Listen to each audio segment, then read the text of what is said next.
Hello, and welcome to From Upside Down to Right Side Up Tips for the Transition. I'm Maria Tomás-Keegan, your host, and this is my continuing series of conversations with brilliant, resilient women who have inspiring stories of transformation to tell, and they are brave enough to share them with us here. On today's show, my guest is Nowicki. She has been called the Queen of Reinvention. And she's going to openly share with us some of the pivots, shifts, and transitions that life has dished up to her, and what she believes is the best way to get through them. We call this episode Becoming Soulfully Self-reliant. I love that title, Karen. Welcome. Thank you. Thanks for having me. I'm excited to have this conversation with you about life's pivots and shifts because we all have them, right? So help me understand, what was the first time you felt derailed and that life wasn't going in the direction that you had hoped? Well, that takes me back to pigtails and bangs, and probably my 6th grade year. We were living in San Francisco Bay Area at the time, and I thought my life was, as everybody's life, I assumed was just perfect. I had both parents who loved me. I had 3 siblings, great circle of friends. And I'll never forget watching a video in this class and a teacher talking about divorce. And I remember looking around that room. It was one of those old films, back in the early 70s. And the lights were off. And I remember thinking how sad if a family would experience divorce. I didn't even know what that word was until this particular video.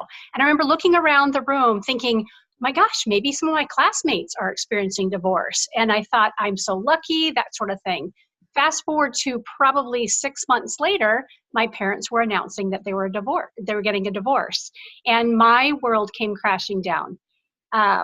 So that was my first acknowledgement, really at such a young age, that life doesn't always go in the direction we want it to go. And through life, I wanted to keep making everything perfect. I didn't want to experience that pain or that heartbreak again. Got married at 29, and that was my forever marriage. Grew up Catholic, and I really took those vows to heart, that especially after being in a divorce situation, I wanted to make sure that I was committed to my marriage and was in it through to the end. And it was a rough marriage. We were disconnected. We were estranged. We had 2 kids. And with both pregnancies, I had postpartum depression. And I'll never forget standing in Changing Hand bookstore at that next pivotal moment, thinking, I have to do something to change because I'm not happy. I'm not good for my kiddos. I had read all the books around pregnancies and taking care of myself during pregnancies. And then got to that section on postpartum depression and thought, oh, that's not me. Like I had a choice, which is ridiculous. And out of the corner of my eye, there was a book that was kind of hollering at me in the aisle. And I remember grabbing it. It wasn't one that was facing outwards. It was just the binding, but somehow, some reason, it was screaming at me. And it was Debbie Ford's The Dark Side of the Light Chasers. And I remember just picking it up, thinking, I don't know why this book is talking to me. I've never had one of those experiences before that. And I read the back. I thought, interesting. I opened it up. I read the first couple pages, and I just melted to the floor, started crying because I felt like this author, this teacher was speaking to me about how to take control of my life and really own every aspect of me. That was kind of the first pivot for me to realize that even though I was going to leave my marriage and lose friends as a result, I had to do it to be true to me. And my life since then has been a series of pivots and changes. And the thing that kind of rings true for me is, if it doesn't feel right for me, then it isn't right. So I've had career changes, very visible career changes, Maria, where folks have, because of social media and really the leadership roles that I've chosen in my business life, people watch what I'm doing. They're paying attention. I'm a teacher and an educator and a coach. And I've made these pivots and these changes, big career changes. And I've just continue to do it because that's the only way I know how to show up and be. One of the things my daughter had said at the time, she was probably 14, and financially things were rough because I had made a transition financially again and was on my own. She said to me, why can't you just be like everybody else and have a job, just have a regular job, right?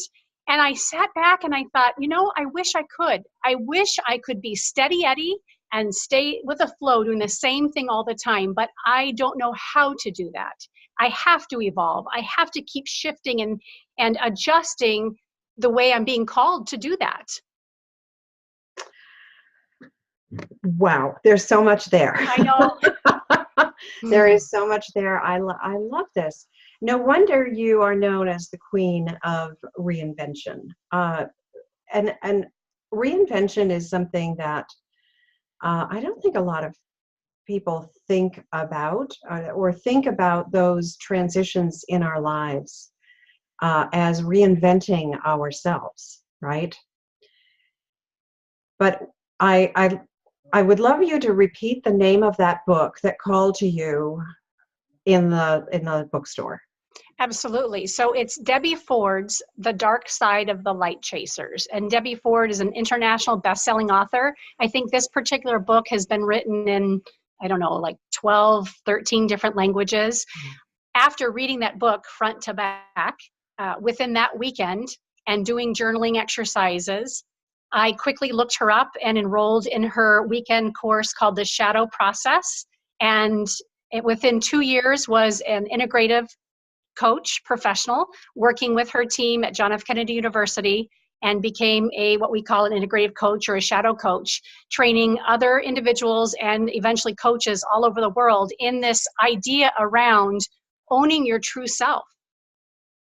We are on an evolutionary journey, right? I know this is the work that you do. If we're not evolving, if we're not shifting and changing and embracing whatever the world is throwing at us, we're stuck. You're so right about that. And what I have learned through my own experience and my experience coaching others is that many people believe that stuckness is normal, and that there are no choices, and that they have to stay there because they don't know. First of all, they're probably comfortable there, right? It's the devil they know versus the devil they don't know, and moving out of that is scary. So I'm sure when your daughter said, why can't you be like everyone else and have a job, and whatever that means to her, that probably came from a place of uncertainty and wanting that level of what she perceived to be security and all of that comes with a mom having a job. So so much has come out of this story of yours. I'm so excited to be able to explore this further. It's all about perspective, isn't it? It's all about perspective. It's all about the decisions that we make about ourselves in the current moment, but also what are we choosing to say about ourselves based on what's happened to us in the past? We can't change the past. I could not change my parents' marriage. I attempted to change my marriage. I always joke I spent the first 7 years of my marriage trying to change Dale. I spent the next 7 years of my marriage trying to change me, only to find out that neither of us needed to be changed, and we just weren't good together. We're now great friends. In fact, I just introduced him to Max 6, where my radio studio is, and I think he might become the commercial broker here. and we're very good friends. We have 2 adult kids together. But we have to be willing to decide what our story is about ourselves. And we have complete control over that, don't we? Yeah, yes, we do. Yes, we do. And that's the kind of the teaching moment, isn't it?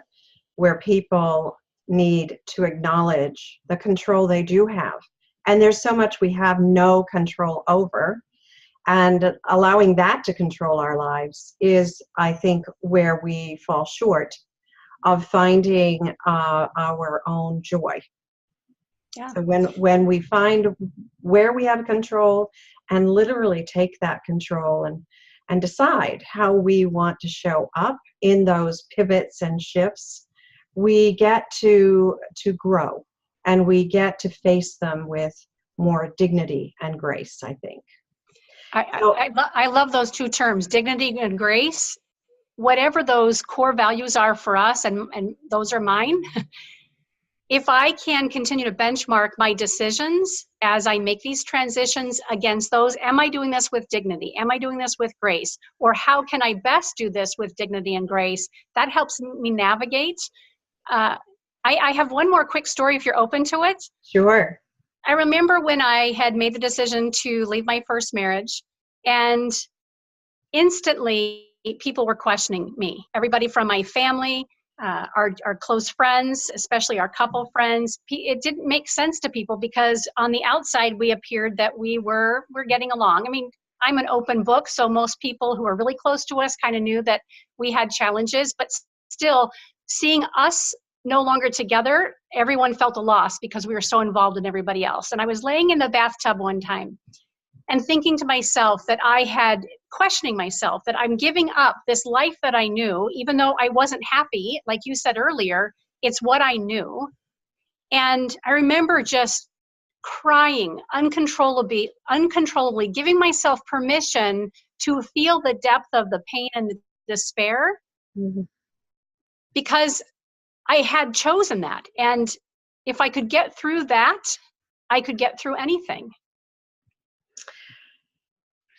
That's so profound, and it is so real. I've experienced it. I know exactly whether we make the choice to do something to change or it's made for us. There is still grief, and we have to acknowledge that, and we have to go through that and get to the other side of it, so that we can actually see the opportunity that the change that offers us, right? Yeah, Karen, there's so much. I can't wait to get to the emotional journey you must have gone on, because I believe that although our viewers may not connect exactly with your story, although there are so many vignettes in your story that I would bet you they're going to connect with one of them, but I know that we resonate when we connect with the emotional upheaval and that roller coaster ride that we go on when we're going through these pivots and shifts in our lives. So I would love for you to come back to the second segment and go a little deeper into that emotional journey. Would you do that with us? I would love to. Thank you. Perfect. Thank you. And thank you so much for watching. Until next time. This is Maria Tomás-Keegan.